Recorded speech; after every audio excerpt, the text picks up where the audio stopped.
What's up, Monster Hunters and Honeys? It's your boy Dak908, aka the Dig Duggan himself, and we have another video here. This one is probably one of my favorite monsters from the first generation, if not my favorite monster from the first generation.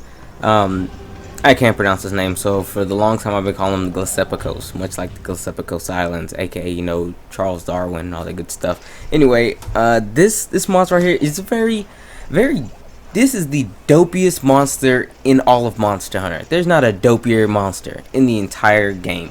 I mean, there's good contenders. I mean, you have the Tetsucabra, the monkey monster that's in this game, and you have, you know, Plesioth. He's pretty dopey as well. But I'm sorry, nothing beats this guy. He is the dumbest, dopiest, and I love him. I absolutely love him. And when they released the Cribs of Kurapeko and Monster Hunter 3 Ultimate, I was like, yo, Kurapeko stole one of his moves, his little flashing move where he flash you, whatever. Stole the exact animation and everything from this guy. I mean, I just really like this monster, guys. I really do. He's one of the more dopiest things in the world. I mean, look at him. Look at him. He's going to run all the way up here. Up. Can't get it. And then he falls on his face. I mean, come on. It's the dopiest thing in the world. Oh, but he feigns death. All right, don't be fooled by it. Whenever they're close to death, they will fake their own death. They're like, oh no, I'm dead. They act like they've been knocked out or whatever, or they've been killed. The surefire way to know that that's not the case is that your main objective won't be complete. Now, in certain scenarios, like let's say fighting him wasn't the main objective, and he just kind of feigns death, he can kind of get over on you. You gotta watch him a little bit. You have to make sure he is actually dead. No, sit back a couple of seconds. He'll try to flash you after a while. I mean, in this quest, he does the same thing to me. He feigns death, and I'm like, man, I know you're not dead. I kept on with the assault. I really still don't know if that actually does damage to him, because back when I used to play Monster Hunter, when this guy was hot in the streets, I didn't have the internet, so I couldn't actually confirm. I would just still swing at him anyway. But I guess I can give you some help, some pointers with this guy right here. Now, this little fella right here, he's wild, he's sporadic, he's interesting. As you can see, he spits poison. Now, the way he does it is much like the Yankutsu shoots out his fire. So you don't have to worry about like an insane chance of getting poisoned. Much like the Giganox, who emits the poison out of its body range, you know what I mean? Whereas this guy, I'm still gonna call him the Gypceros.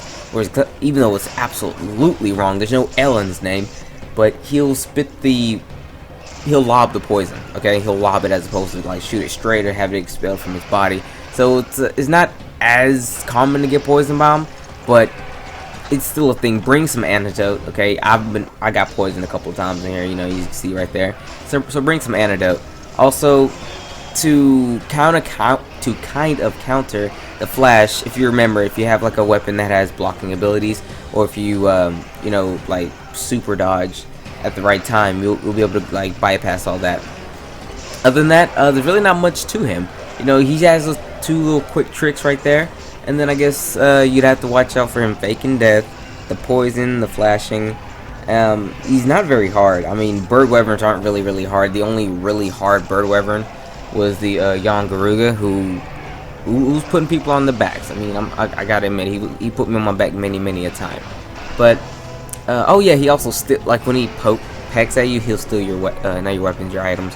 But there's not really much to say about this guy. Just, I guess keep your distance, wait for nice openings.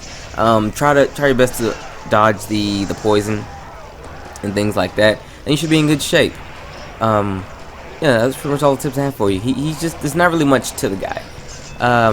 I can't talk. I'm making his armor right now. The armor I'm wearing in this video belongs to the Tetsucabra. I mean, I just made that armor this morning. I'm en route to make the Gypceros armor right now.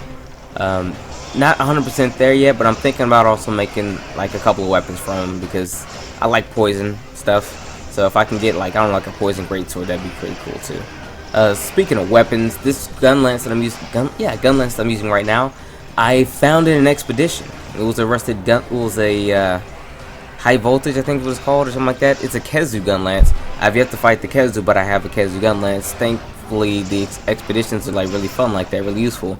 Its attack is really nice. I'll definitely admit that. Its attack is nice, 324, as opposed to any other thing that I have that's comparative to it. But it suffers from relatively poor sharpness. All around too. I mean, it'll go from green to yellow to orange, and like that. Alright, so it's not the best in the world, but it does decent job, you know what I mean? I've been looking for a really nice gun lance. I've had a problem getting a gun lance due to the fact that I couldn't actually make any gunpowder to upgrade a gun lance. So to use this one, I guess I'm gonna use this one for a little bit, you know, until I get a better one. Maybe if I make his gun lance, except those gun lance, I might find it really interesting. But then again, it didn't have any green sharpness, so I don't know. That's always been a thing with gun lance. You have to find that really nice one, you know. But whatever, I digress. But anyway, guys, it's been your boy Dak908, aka the Dig Dug himself. You all take care. Hope you're enjoying Monster Hunter as much as I'm enjoying it, and I'll see you guys on the next one. Take care.